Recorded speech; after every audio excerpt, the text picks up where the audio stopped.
आम आदमी पार्टी के राज्यसभा रुकन और यूपी में पार्टी इंचार्ज संजय सिंह ने एक प्रेस कॉन्फ्रेंस करके योगी हुकूमत पर हमला किया। उन्होंने पुलिस के जरिए भेजे गए एक नोटिस को सबके सामने फाड़कर फेंका और कहा कि हुकूमत मुझे डराने की कोशिश नहीं करे। मैं आइन की इज्जत करता हूं और कानून पर अमल करता हूं, लेकिन अगर हुकूमत मुझे धमकाने की कोशिश करेगी तो मैं हर चीज़ का सामना करने को राजी हूं।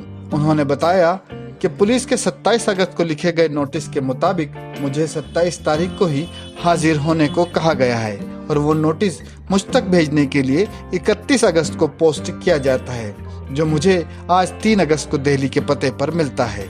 उन्होंने मीडिया से कहा कि ये सब मैं आपके जरिए आवाम तक पहुंचाना चाहता हूं, क्योंकि योगी हुकूमत मुझे किसी भी बहाने से गिरफ्तार करना चाहती है।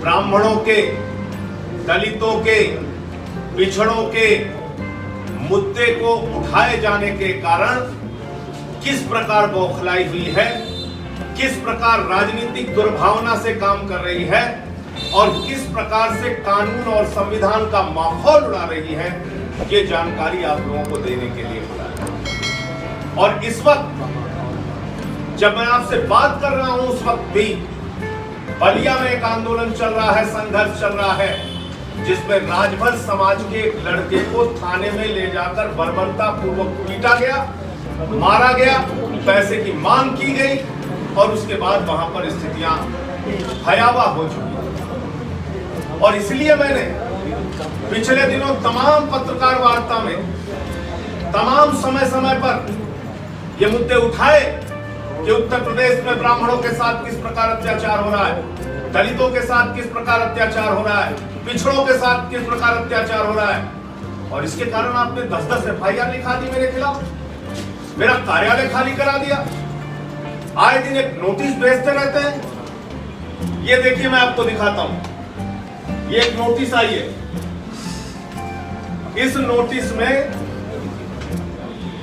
27 तारीख को दरोगा जी ने ये नोटिस जारी किया, गोमती नगर के दरोगा जी ने, और 27 तारीख को ये नोटिस जारी करते हुए मुझे लिखा कि 27 तारीख को 10 बजे आप थाने में मौजूद रहिए।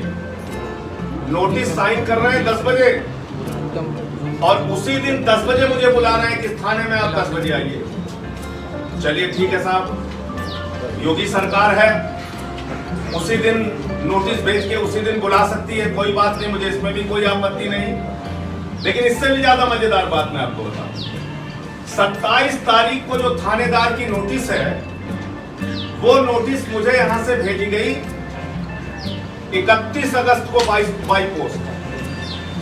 देखिए योगी सरकार का कमाल, 27 अगस्त को नोटिस भेजी गई कि 27 अगस्त को 10 बजे आपको हाजिर होना है थाने पर, और वो नोटिस बाई पोस्ट डाक के द्वारा मेरे दिल्ली के पते पर 31 अगस्त को भेजी गई। 31 अगस्त को भेजी गई। सूचना संचार के ऐसे युग में जब 1 मिनट में किसी भी व्यक्ति को कांटेक्ट किया जा सकता है, एक फोन करके मुझे थाने पर बुलाया जा सकता था, एक व्हाट्सएप मैसेज करके मुझे थाने पर बुलाया जा सकता था, डाक के द्वारा चिट्ठी मुझे भेजी गई 31 अगस्त को, और वो चिट्ठी मुझे आज मिली है। ये नोटिस है, ये नोटिस है, मुझे आज 3 सितंबर को मिला। तो योगी सरकार 27 अगस्त को नोटिस भेज के कहती है 27 अगस्त को 10 बजे आइए, 31 अगस्त को बाई पोस्ट वो नोटिस भेजती है और 3 सितंबर को नोटिस मुझे दिल्ली के पते पर मिलती है। और इसमें लिखा क्या है, ये FIR की कॉपी है जो मकान मालिक के द्वारा दिलाई गई, और इस FIR में मेरा नाम भी नहीं है। ये FIR की कॉपी है और इस FIR में मेरा नाम भी नहीं है। एक नाम है राकेश चौधरी, उसका नाम लिखा हुआ है अभियुक्त का, और बगल में लिखा हुआ अज्ञात, नाम नहीं है मेरा। और इसको लेके योगी सरकार मुझे जो नोटिस भेज रही है उसकी भाषा सुनिए। यदि आप इस नोटिस की शर्तों निबंधों का अनुपालन करने में असफल रहेंगे तो मुझ विवेचना अधिकारी द्वारा आपको अभियोग में विधि के प्रावधानों के अनुसार गिरफ्तार करके सक्षम न्यायालय के सामने पेश किया जाएगा। ये हो रहा उत्तर प्रदेश में। देश के सर्वोच्च सदन के एक सदस्य राज्यसभा के एक सांसद को इस तरीके से कानून का माखौल उड़ा के, कानून का मजाक उड़ा के ये धमकी पत्र भेजा जा रहा है। कानून सम्मत, विधि सम्मत, संविधान सम्मत जो भी कानूनी पत्र मेरे पास आएगा, एक एक पत्र का जवाब दूंगा योगी जी, एक एक जांच में सहयोग करूंगा योगी जी। लेकिन अगर इस प्रकार का धमकी पत्र तुम भेज के मुझे डराने की कोशिश करोगे तो ऐसे धमकी पत्र को मैं फाड़ कर फेंकता हूं। ऐसे तुम्हारे धमकी पत्र से मैं डरने वाला नहीं हूं, मुझे डराने की कोशिश मत करना। ऐसे धमकी पत्र से मुझे फर्क नहीं पड़ता। कानून का पालन करो, संविधान का पालन करो। 27 अगस्त को चिट्ठी लिखते हो, 31 अगस्त को डाक के द्वारा भेजते हो, 3 सितंबर को रिसीव कराते हो और उस चिट्ठी में लिखते हो कि हमें गिरफ्तार कराया जाएगा, इसलिए कि हमने दलितों का मुद्दा उठाया, इसलिए कि ब्राह्मणों पे अत्याचार का मुद्दा उठाया, इसलिए कि प्रभात मिश्रा का जिस प्रकार से उसकी हत्या की गई, 12वीं में पढ़ने वाले लड़के थे, उसका मुद्दा उठाया, राजभर समाज का, तेली समाज का, बढ़ई समाज का, विश्वकर्मा समाज का, खटिक समाज का, जाटो समाज का मुद्दा उठाया। इसलिए आप ये धमकी पत्र भेज के मुझे डराना चाहते हैं। मैं आज भी लखनऊ में मौजूद हूं और अब मैं चिट्ठी भेज रहा हूं थानेदार को। जिस समय भी, जब भी मुझे बुलाया जाएगा थाने में, जांच के संबंध में नियमता बुलाया जाएगा, समय पर सूचना दी जाएगी। मैं कानून और संविधान को मानने वाला व्यक्ति हूं। मैं देश के संविधान में भरोसा रखता हूं, मैं देश के कानून में भरोसा रखता हूं। आप कानून का मजाक उड़ा रहे हैं, मुझे धमकी देने के लिए, मुझे डराने के लिए। और मैंने क्या गलत कहा? मैं कह तो रहा हूं, इस वक्त जब मैं बात कर रहा हूं, उस वक्त भी राजभर समाज के एक बच्चे को मार मार के थाने में अधमरा कर दिया गया बलिया में, आप पता कर लीजिए। और उसके बाद वहां एक अजीब सी स्थिति, भयावह स्थिति पैदा हो गई। ये हो रहा है उत्तर प्रदेश में। और इसलिए योगी जी, मैं आपसे कहना चाहता हूं, आपकी सरकार में, आप में जितनी हिम्मत हो, जितनी ताकत हो, जितनी एफआईआर दर्ज करना चाहते हो, जितना जेल भेजना चाहते हो, भेजो भेजो। कल भेजना चाहते हो आज भेजो, आज भेजना चाहते हो अभी भेजो।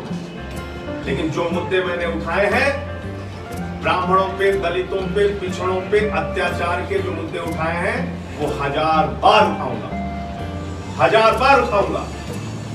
और आपसे कह रहा हूं कि जो आप करना चाहते हैं, गिरफ्तार करना चाहते हैं, जेल भेजना चाहते हैं, 1700 थानों में एफआईआर लिखाना चाहते हैं, आप लिखाइए। आपने मजाक बना के रखा है। आप एक चिट्ठी भेज रहे हैं, 27 तारीख की पोस्ट कर रहे हैं, 31 तारीख को, और 3 सितंबर को चिट्ठी हमें मिल रही है और उसमें आप लिख रहे हैं कि अगर आप पेश नहीं हुए तो आपको गिरफ्तार किया जा सकता है। तो इसलिए बंदर भुड़कियां देना बंद कीजिए। और ये आप लोगों के साथ साझा करना इसलिए जरूरी था कि अब किसी भी प्रकार ये उस मकान मालिक का बहाना लेके, सहारा लेके, मकान मालिक और हमारे एक मित्र, उनके बीच में एग्रीमेंट हुआ किराएदारी का। और जैसे हमारी पार्टी को बहुत सारे लोग कार्यालय देते हैं, हमारे उस मित्र राकेश चौधरी ने भी कार्यालय दिया। और जैसे ही वहां से 2 प्रेस कॉन्फ्रेंस हुई, उस मकान को खाली करवाने के लिए एक दबाव बनाने की प्रक्रिया शुरू हो गई। मेरा मकान मालिक से आज भी कोई, किसी भी प्रकार का, कोई भी उनके प्रति मेरे मन में 1 इंच भी कोई द्वेष नहीं है। मैं जानता हूँ वो किन परिस्थितियों में होंगे, मैं जानता हूँ उनसे अभी और क्या क्या कहलवाया जाएगा, क्या क्या लिखवाया जाएगा, उनसे मुझे कोई शिकायत नहीं। आप ये हथकंडे क्यों अपना रहे हो? आप सीधे गिरफ्तार क्यों नहीं करते हो? जिस किराएदारी का मेरे साथ एग्रीमेंट ही नहीं है। हमारे उस मित्र राकेश चौधरी ने कहा कि भाई जैसे अभी एसपी सिंह जी ने कहा हमारे यहाँ कार्यालय खोल लीजिए, ऐसे उसने कहा कि भाई हमारे यहाँ कार्यालय खोल लीजिए। हमने वहाँ कार्यालय खोल लिया, आपने ताला लगवाया, हमने कार्यालय बंद कर दिया। एसपी सिंह जी ने कहा साहब हमारे यहाँ कार्यालय खोल लीजिए, हम वहाँ कार्यालय अपना चला रहे हैं। हम प्रेस कॉन्फ्रेंस कहीं किसी के घर में कर लेते, कहीं किसी के घर में कर लेते। तो जिस किराएदारी से मेरा कोई लेना देना नहीं है, उस मामले में आपने एफआईआर दर्ज की, एफआईआर में भी मेरा नामजद एफआईआर नहीं है मेरे विरुद्ध, और आप नोटिस भेज रहे हैं, धमकी पत्र भेज रहे हैं मुझे। तो इसलिए आज आप लोगों के साथ ये प्रेस वार्ता मैं कर रहा हूं और ये सारी चीजें आपसे शेयर कर रहा हूं। हो सकता है कि जल्द ही जितनी तेजी के साथ योगी सरकार लगी हुई है, जल्द ही किसी प्रकार का झूठा बहाना लेके मुझे गिरफ्तार किया जा सकता है, लेकिन सच आप लोगों की जानकारी में होना चाहिए, देश के चौथे स्तंभ मीडिया की जानकारी में होना चाहिए। इसलिए मैंने ये सारी जानकारी आपसे साझा की। आपका कोई प्रश्न हो तो मैं उसका जवाब दूंगा। Thank you sir. ब्राह्मणों की संख्या बता रहे हैं क्या हो रहा है, लेकिन सबसे पावरफुल अधिकारी ब्राह्मण है, प्रदेश का डीसी ब्राह्मण है, प्रदेश का मुख्य सचिव ब्राह्मण है। मैंने तो जो हिंसा की घटनाएं हुई सिलसिलेवार बताया। प्रभात मिश्रा जो 12वीं में पढ़ने वाला लड़का था, जिसके विरुद्ध एक भी एफआईआर नहीं था, उसका इनकाउंटर करके हत्या करा। खुशी दुबे जो आज भी जेल में सड़ रही है, 2 दिन पहले उसकी शादी होकर आई थी, नवविवाहित। 4 लोगों की प्रयागराज में गला काट के हत्या कर दी। पत्रकार विक्रम जोशी की हत्या कर दी। उन्नाव के पत्रकार शुभमणि त्रिपाठी की हत्या कर दी। 2 लोगों को कुल्हाड़ी से काट के प्रतापगढ़ में मार दिया जाता है।